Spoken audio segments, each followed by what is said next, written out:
Hello दोस्तों, इस video सत्र में आपका स्वागत है। इस सत्र में हम जिस विषय का अध्ययन करने जा रहे हैं वह है कक्षाओं में इलेक्ट्रॉन्स का वितरण, distribution of electrons in orbits. इसे हम इलेक्ट्रॉनिक कॉन्फ़िगरेशन के नाम से भी जानते हैं। पिछले वीडियो में हमने देखा कि परमाणु में प्रोटॉन तथा न्यूट्रॉन उसके नाभिक में विद्यमान रहते हैं और इलेक्ट्रॉन नाभिक के चारों ओर वृत्ताकार मार्ग में चक्कर लगाते हैं। आइए अब हम देखें कि परमाणुओं के विभिन्न कक्षाओं में इलेक्ट्रॉन्स किस तरह वितरित होते हैं। परमाणुओं के विभिन्न कक्षाओं में इलेक्ट्रॉन में वितरण के लिए बोर और बरी ने कुछ नियम प्रस्तुत किए। एक, किसी कक्षा में उपस्थित अधिकतम इलेक्ट्रॉनों की संख्या को सूत्र 2n² से दर्शाया जाता है, जहां n कक्षा की संख्या या ऊर्जा स्तर है। इसलिए इलेक्ट्रॉनों की अधिकतम संख्या पहले कक्ष या k कोश में होगी 2 गुणा 1⁻² या 2। दूसरे कक्ष या L कोश में होगी 2 गुणा 2⁻² या 8।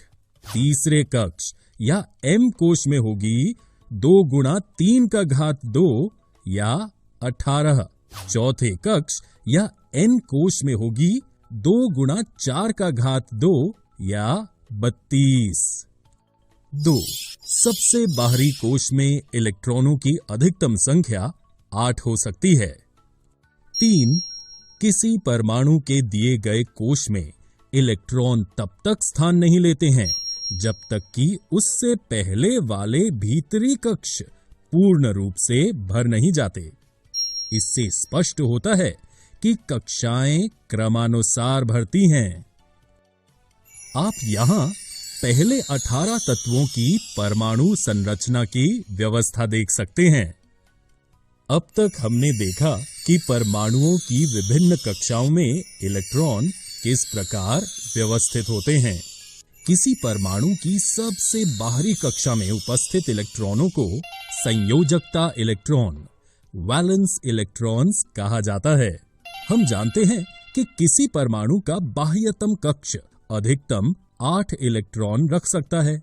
जिन तत्वों के बाह्यतम कक्ष पूर्णतः भरे होते हैं वे रासायनिक रूप से सक्रिय नहीं होते हैं। दूसरे शब्दों में उनकी संयोजन शक्ति, कंबाइनिंग कैपेसिटी या संयोजकता, वैलेंसी 0 होती है। इन अक्रिय इनर्ट तत्वों में से हीलियम परमाणु के बाह्यतम कक्ष में 2 इलेक्ट्रॉन होते हैं और अन्य में 8 इलेक्ट्रॉन होते हैं। सक्रिय तत्वों के परमाणुओं की संयोजन शक्ति अर्थात अपने समान या अन्य किसी तत्व के परमाणुओं से मिलकर अणु बनाने की प्रवृत्ति अपने बाह्यतम कक्ष को पूर्ण रूप से भरने का प्रयास माना जाता है। 8 इलेक्ट्रॉन वाले सबसे बाह्यतम कक्ष को अष्टक, ऑक्टेट माना जाता है। परमाणु के बाह्यतम कक्ष में इलेक्ट्रॉनों के अष्टक बनाने के लिए जितनी संख्या में इलेक्ट्रॉनों की साझेदारी या स्थानांतरण होता है वही उस तत्व की संयोजकता शक्ति, कंबाइनिंग कैपेसिटी अर्थात संयोजकता, वैलेंसी होती है। उदाहरण के लिए हाइड्रोजन, लिथियम या सोडियम, प्रत्येक के परमाणुओं के बाह्यतम कक्ष में एक एक इलेक्ट्रॉन होता है, अतः ये एक इलेक्ट्रॉन का त्याग कर सकते हैं, इसलिए उनकी संयोजकता 1 कही जाती है। क्या आप बता सकते हैं कि मैग्नीशियम एवं एल्यूमीनियम की संयोजकता क्या है? बिल्कुल ठीक, ये क्रमशः 2 तथा 3 है, क्योंकि मैग्नीशियम के बाह्यतम कक्ष में 2 तथा एल्यूमीनियम के बाह्यतम कक्ष में 3 इलेक्ट्रॉन होते हैं। लेकिन यदि किसी परमाणु के बाह्यतम कक्ष में इलेक्ट्रॉनों की संख्या उसकी क्षमता के अनुसार लगभग पूरी हो तो संयोजकता कैसे प्राप्त हो सकती है? इस स्थिति में संयोजकता एक अन्य प्रकार से प्राप्त की जाती है। आइए इसे एक उदाहरण के द्वारा समझने का प्रयास करें। फ्लोरीन के बाह्यतम कक्ष में 7 इलेक्ट्रॉन होते हैं और इसकी संयोजकता 7 हो सकती है, किंतु बाह्यतम कक्ष में अष्टक बनाने के लिए फ्लोरीन के लिए 7 इलेक्ट्रॉन त्यागने की अपेक्षा 1 इलेक्ट्रॉन प्राप्त करना अधिक आसान है। अतः इसकी संयोजकता अष्टक में से 7 घटाकर प्राप्त की जाती है और इस तरह फ्लोरीन की संयोजकता 1 है। अतः हम कह सकते हैं कि प्रत्येक तत्व के परमाणु की एक निश्चित संयोजन शक्ति होती है, जिसे संयोजकता वैलेंसी कहते हैं।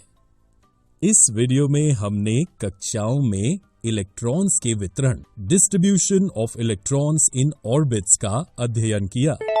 अगले वीडियो में हम परमाणु संख्या तथा द्रव्यमान संख्या, atomic number and mass number के बारे में जानेंगे।